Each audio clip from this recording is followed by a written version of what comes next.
Ngayon at magandang araw na naman sa ating lahat mga Lodi. At tayo ay gagawa ngayon ng kilawin na talaba. Wow. At yan, prepare ko na. Kunting kuskus lang para mawala ang mga dumi. Ayan, at malinis na. Wow. Ngayon, umpisa na natin siyang sukilin o buksan. Kukunin natin ang katas at ang laman.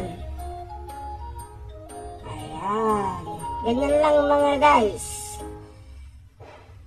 Ang pagsusukil ng talaba.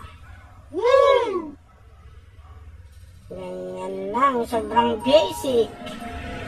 Ayan o. Ang bilis lang pala. Kunin lang yung sabaw para nandun lahat ang lasa. Ayan. Ang sarap yan guys. Talaba. Fresh na fresh. Wow! Ayan guys. At parang professional ako dyan na magbukas ng talaba.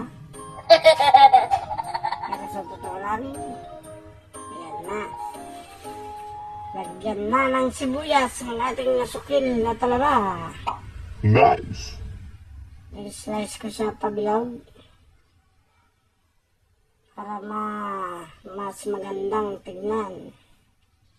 Ayan. Dadamihan lang natin guys ng sibuyas kasi mahilig tayo sa sibuyas. Ang ating mga kasamang kakain ay mahilig din sa sibuyas kaya no problem tayo dyan. Sibuyas. At nakakagamot pa to ng ay hindi nakakagamot kundi nakaka-prevent ng cancer. Natin ang mangga para iwas high blood.